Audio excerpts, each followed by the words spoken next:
1Q84 by Haruki Murakami. Book 1, Chapter 23. Aomame. This is just the beginning of something. Aomame and Ayumi were the perfect pair to host intimate but fully erotic all-night sex feasts. Ayumi was petite and cheerful, comfortable with strangers and talkative. She brought a positive attitude to just about any situation once she had made up her mind to do so. She also had a healthy sense of humor. By contrast, Aomame, slim and muscular, tended to be rather expressionless and reserved, and she found it hard to be witty with a man she was meeting for the first time. In her speech, there was a subtle note of cynicism and even hostility, and in her eyes, an equally subtle gleam of intolerance. Still, when she felt like it, Aomame gave off a cool aura that naturally attracted men. It was like the sweet, sexually stimulating fragrance that animals or insects give off when necessary. This was not something that could be learned through conscious effort. It was probably inborn. But no, she might well have acquired the fragrance for some reason at a certain stage in life.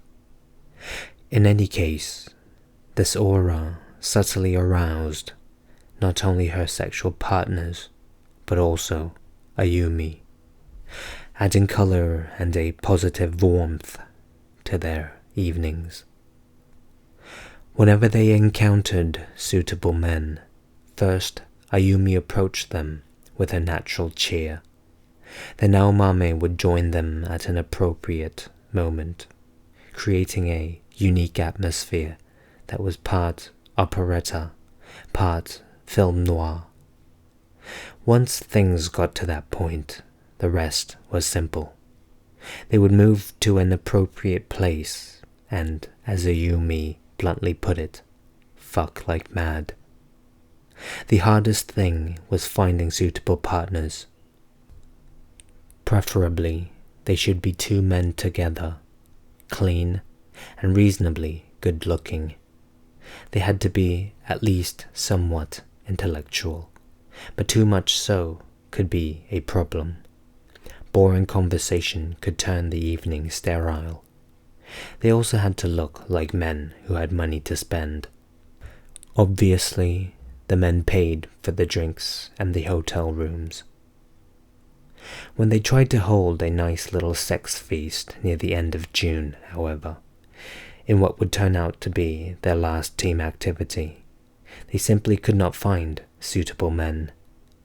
They put a lot of time into it, changing venues several times, always with the same results.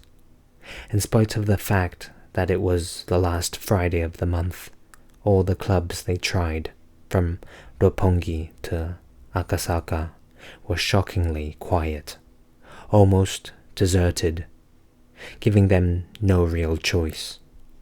Maybe it had something to do with the heavy clouds that hung in the sky, as if the whole of Tokyo were in mourning for someone.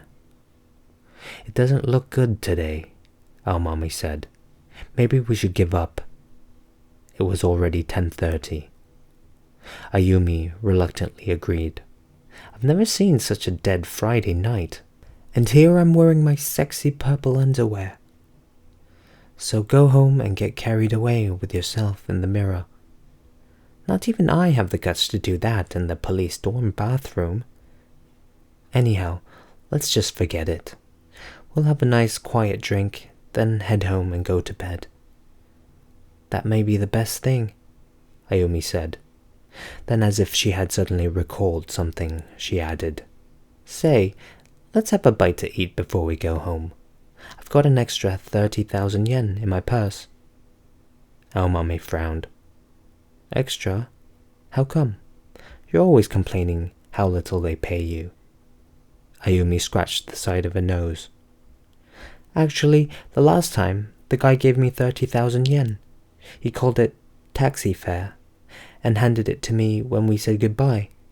You know, the time we did it with those real estate guys. And you just took it? Aomami asked, shocked. Maybe he thought we were semi-pros, Ayumi said with a chuckle. I bet it never crossed his mind. He was dealing with a cop and a martial arts instructor. Anyhow, what's the difference? I'm sure he makes tons of money in real estate. More than he knows what to do with. I kept it separate. Figured I'd spend it with you on a nice meal or something. I mean, money like that, you don't want to use on just regular expenses. Aomame did not tell Ayumi how she felt about this. To have taken money for casual sex with a man she didn't know. She could hardly comprehend the fact that such a thing had occurred. She felt as if she were looking at a twisted image of herself in a warped mirror. Ethically, which was better, taking money for killing men or taking money for having sex with men? Tell me, Ayumi asked Aomame uneasily, does the idea of taking money from a man bother you? Aomame shook her head. It doesn't bother me so much as make me feel a little mystified. But what about you? I would have expected a female cop to feel reluctant to do anything like prostitution. Not at all, Ayumi insisted cheerfully. I have no problem with that. You know, a prostitute is somebody who agrees on a price and gets her money before having sex. The first rule is, pay me before you take your pants off. She couldn't make a living if guys told her, gee, I don't have any money, after it was all over. But when there's no prior negotiation of a price, and afterward the guy gives you a little something for taxi fare, it's just an expression of gratitude. That's different from professional prostitution. There's a clear distinction between the two. What Ayumi had to say made a certain kind of sense. The men that Aomame and Ayumi had chosen the last time were in their late 30s or early 40s. Both had full heads of hair, but Aomame was willing to compromise on that point. They said they were with a company that dealt in real estate, but judging from their Hugo Boss suits and Missoni Uomo neckties, they were not just ordinary employees of giant conglomerates like Mitsubishi or Mitsui, whose employees were bound by finicky rules, traditions, and endless meetings, but rather they worked for a more aggressive, flexible company with a cool, foreign-sounding name, a place that looked for individual talent and richly rewarded success. One of the men carried keys to a brand new Alfa Romeo. Tokyo was short on office space, they said. The economy had recovered from the oil shocks and was showing signs of heating up again. Capital was growing ever more fluid, and soon it would be impossible to meet the need for space, no matter how many new high-rise buildings they put up. Sounds like real estate is where the money is, Aomami said to Ayumi. That's true, Ayumi said. If you have anything extra lying around, you ought to invest it in real estate. Huge amounts of money are just pouring into Tokyo, which is only so big. Land prices are bound to soar. Buy now, and there's no way you can lose. It's like betting on horses when you know you hold the winning ticket. Unfortunately, low-ranking public employees like me don't have anything to spare. But how about you, Aomame? Do you do any investing? Aomame shook her head. I don't trust anything but cash. Ayumi laughed out loud. You have the mind of a criminal. The thing to do is keep your cash in your mattress, so in a jam, you can grab it and escape out the window. That's it, Ayumi said, snapping her fingers. Like in The Getaway, the Steve McQueen movie. A wad of bills and a shotgun. I love that kind of stuff. More than being on the side that enforces the law. Personally, yes, Ayumi said with a smile. I'm more drawn to outlaws. They're a whole lot more exciting than riding around in a mini patrol car and handing out parking tickets. That's what I like about you. Do you like an outlaw? Ayumi nodded. How should I put it? I don't know. You just have that atmosphere about you. Though maybe not like a Faye Dunaway holding a machine gun. I don't need a machine gun, Aomame said. About that religious commune we were talking about last time, Sakigake, Ayumi said. The two were sharing a light meal and a bottle of Chianti at a small, late-night Italian restaurant in Iikura, a quiet neighborhood. Aomame was having a salad with strips of raw tuna, while Ayumi had ordered a plate of gnocchi with basil sauce. Uh-huh, Aomame said. You got me interested, so I did a little searching on my own, and the more I looked, the fishier it began to smell. Sakigake calls itself a religion, and it even has official certification, but it's totally lacking any religious substance. Doctrine-wise, it's kind of deconstructionist or something, just a jumble of images of religion thrown together. They've added some New Age spiritualism, fashionable academicism, a return to nature, anti-capitalism, occultism, and stuff. But that's all. It has a bunch of flavors, but no substantial core. Or maybe that's what it's all about. This religion's substance is its lack of substance. In McLuhanesque terms, the medium is the message. Some people might find that cool. McLuhanesque. Hey, look, even I read a book now and then, Ayumi protested. McLuhan was ahead of his time. He was so popular for a while that people tend not to take him seriously. But what he had to say was right. In other words, the package itself is the contents. Is that it? Exactly. The characteristics of the package determine the nature of the contents, not the other way around. Aomame considered this for a moment, and said, The core of Sakigake as a religion is unclear, but that has nothing to do with why people are drawn to it, you mean? Ayumi nodded. I wouldn't say it's amazing how people join Sakigake, but the numbers are by no means small. And the more people who join, the more money they put together. Obviously. So then, what is it about this religion that attracts so many people? If you ask me, it's primarily that it doesn't smell like a religion. It's just clean and intellectual, and it looks systematic. That's what attracts young professionals. It stimulates their intellectual curiosity. It provides a sense of achievement they can't get in the real world, something tangible and personal. And these intellectual believers, like an elite officer's corps, form the powerful brains of the organization. Plus, Ayumi continued, their leader seems to have a good deal of charisma. People idolize him. His very presence, you might say, functions like a doctrinal core. It's close in origin to primitive religion. Even early Christianity was more or less like that at first. But this guy never comes out in the open. Nobody knows what he looks like, or his name, or how old he is.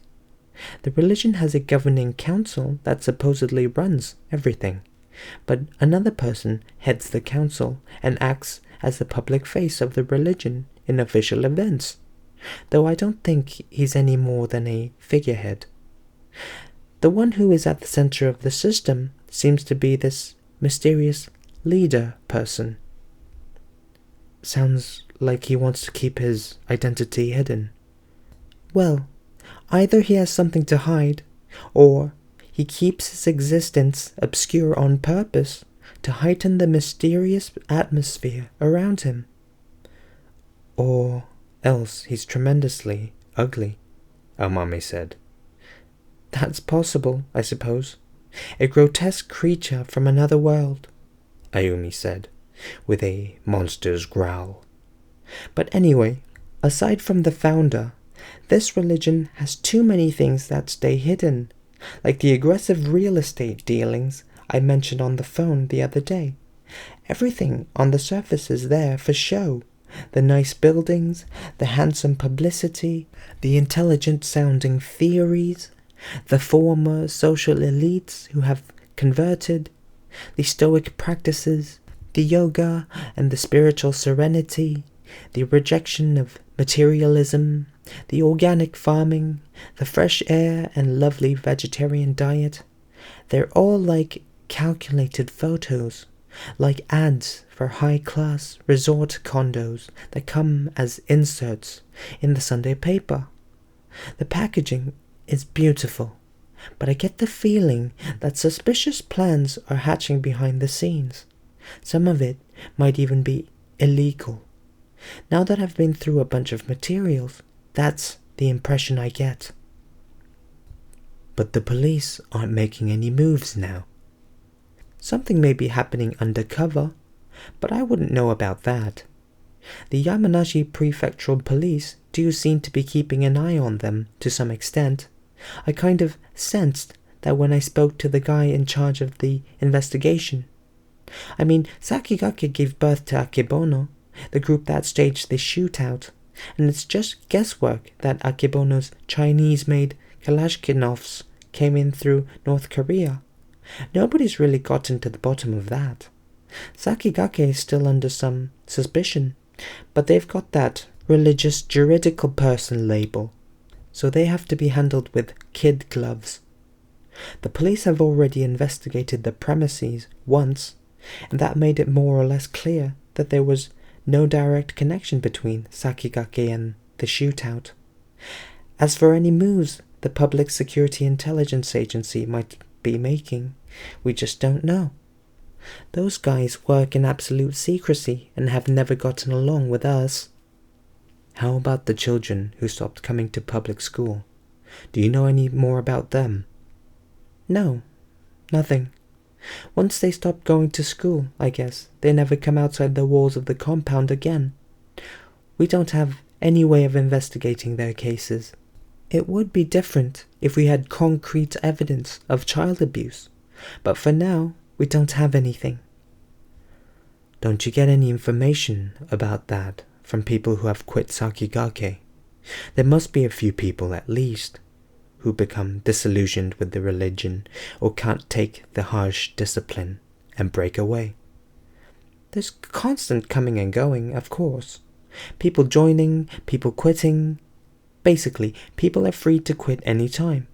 When they join, they make a huge donation as a permanent facility use fee and sign a contract stipulating that it is entirely non-refundable.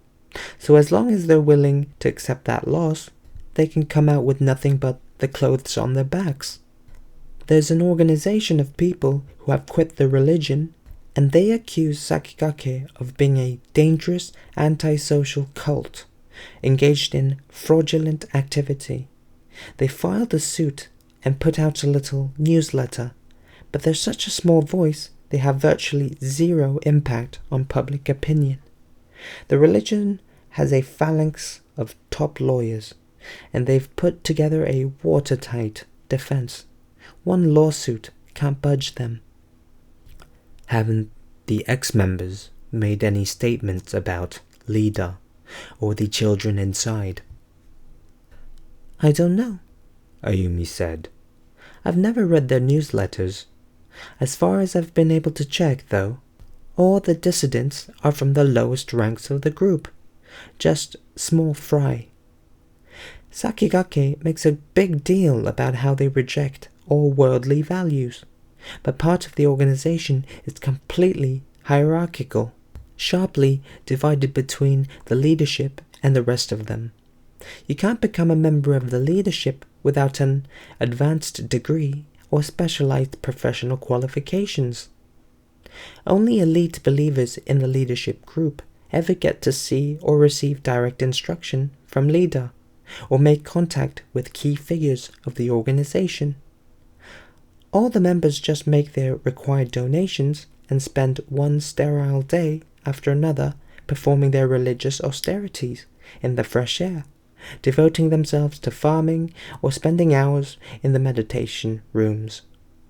They're like a flock of sheep, led out to pasture under the watchful eye of the shepherd and his dog, and brought back to their shed at night, one peaceful day after the next. They look forward to the day when their position rises high enough in the organization for them to come into the presence of Big Brother, but that day never comes. That's why ordinary believers know almost nothing about the inner workings of the organization. Even if they quit Sakigake, they don't have any important information they can offer the outside world. They've never even seen leader's face. Aren't there any members of the elite who have quit? Not one, as far as I can tell. Does that mean you're not allowed to leave once you've learned the secrets? There might be some pretty dramatic developments if it came to that, Ayumi said, with a short sigh. Then she said to Aomame, So tell me, about that raping of little girls you mentioned, how definite is that? Pretty definite, but there's still no proof. It's being done systematically inside the commune? That's not entirely clear either. We have one actual victim, though. I've met the girl. They did terrible things to her. By rape, do you mean actual penetration? Yes, there's no question about that. Ayumi twisted her lips at an angle, thinking. I've got it. Let me dig into this a little more, in my own way. Don't get in over your head now. Don't worry, Ayumi said. I may not look it, but I'm very cautious. They finished their meal, and the waiter cleared the table. They declined to order dessert, and instead continued drinking wine. Ayumi said, Remember how you told me that no men had fooled around with you when you were a little girl? Aomame glanced at Ayumi, registering the look on her face, and nodded. My family was very religious. There was never any talk of sex, and it was the same with all the other families we knew. Sex was a forbidden topic. Well, okay, but being religious has nothing to do with the strength or weakness of a person's sex drive. Everybody knows the clergy is full of sex freaks. In fact, we arrest a lot of people connected with religion and with education for stuff like prostitution and groping women on commuter trains. Maybe so, but at least in our circles, there was no hint of that kind of thing. Nobody who did anything they shouldn't. Well, good for you, Ayumi said. I'm glad to hear it. It was different for you. Instead of responding immediately, Ayumi gave a little shrug. Then she said, To tell you the truth, they messed around with me a lot when I was a girl. Who were they? My brother and my uncle. Aomame grimaced slightly. Your brother and your uncle. That's right. They're both policemen now. Not too long ago, my uncle even received official commendation as an outstanding officer. 30 years of continuous service, major contributions to public safety in the district and to the improvement of the environment. He was featured in the paper once for saving a stupid dog and a pup that wandered into a rail crossing. What did they do to you? Touched me down there. Made me give them blowjobs. The wrinkles of Aomami's grimace deepened. Your brother and uncle? Separately, of course. I think I was 10, and my brother maybe 15. My uncle did it before that, 2 or 3 times, when he stayed over with us. Did you tell anybody? Ayumi responded with a few slow shakes of the head. I didn't say a word. They warned me not to, threatened that they'd get me if I said anything, and even if they hadn't, I was afraid if I told, they'd blame me for it and punish me. I was too scared to tell anybody. Not even your mother? Especially my mother, Ayumi said. My brother had always been her favorite, and she was always telling me how disappointed she was in me. I was sloppy. I was fat. I wasn't pretty enough. My grades in school were nothing special. She wanted a different kind of daughter, a slim, cute little doll to send to ballet lessons. It was like asking for the impossible.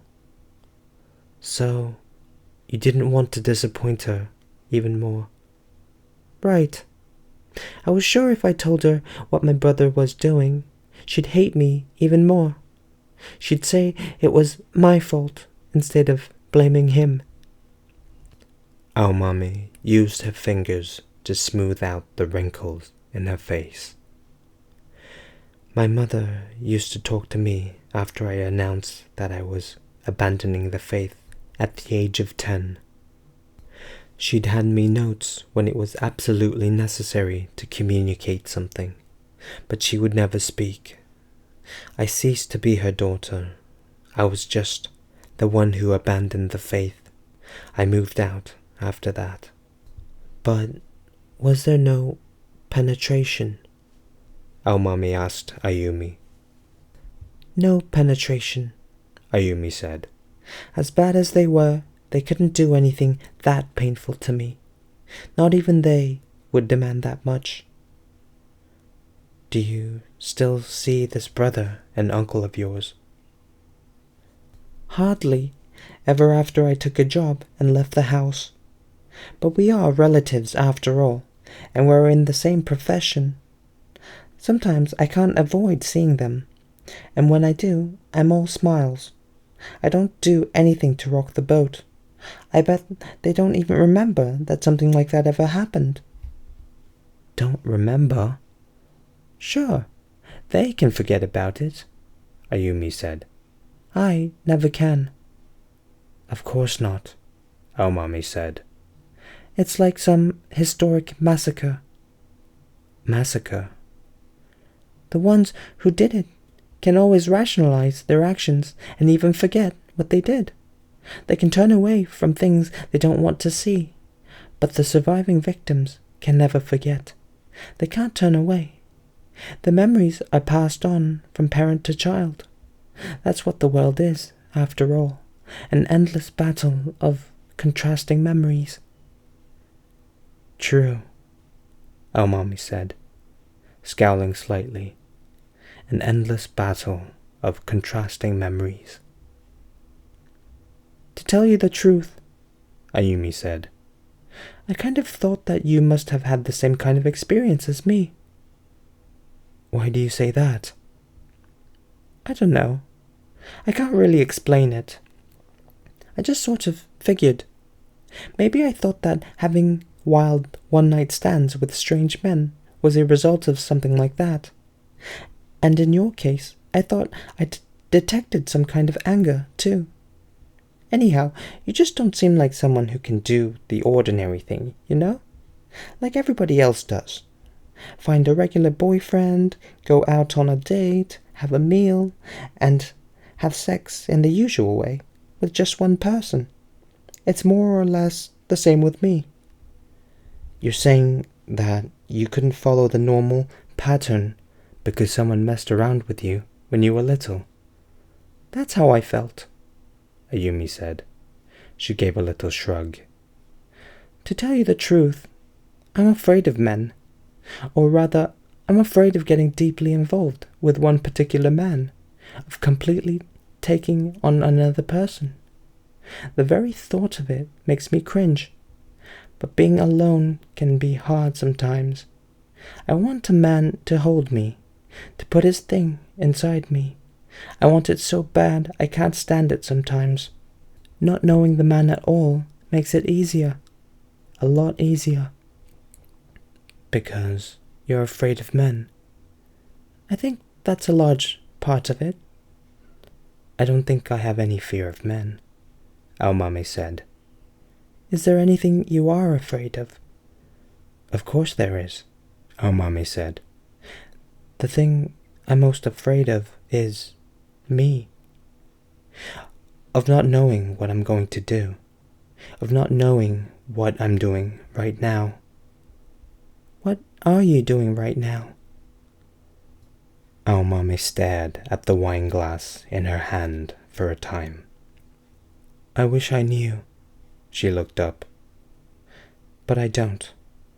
I can't even be sure what world I'm in now, what year I'm in.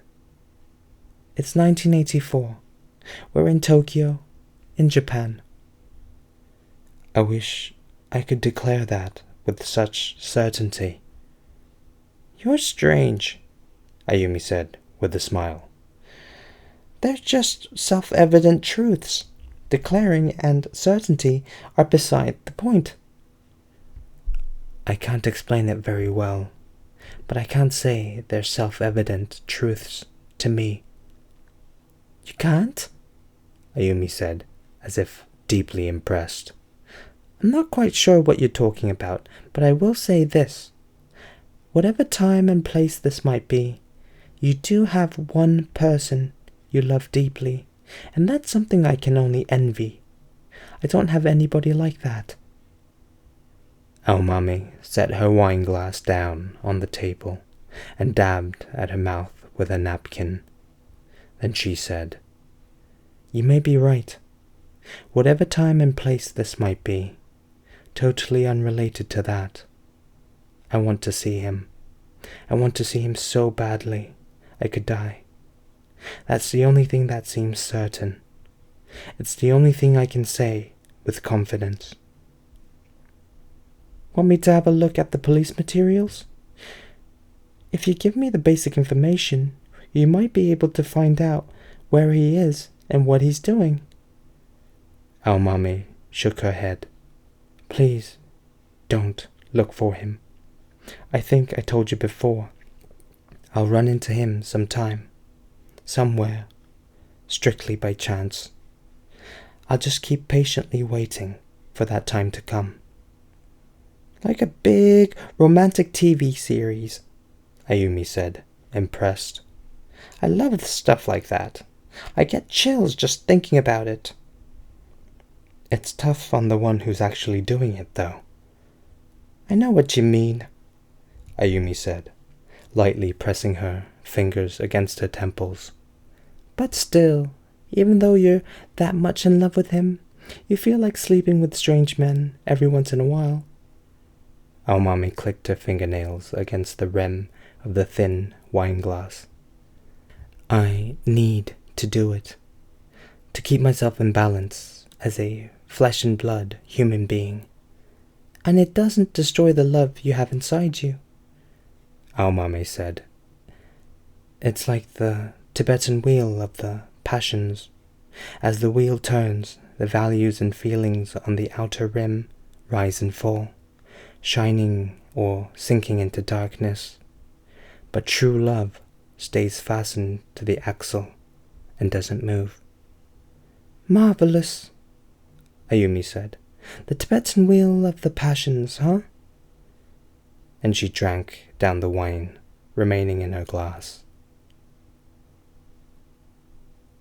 2 days later, a little after 8 o'clock at night, a call came from Tamaru. As always, he skipped the preliminary greetings and went straight to business.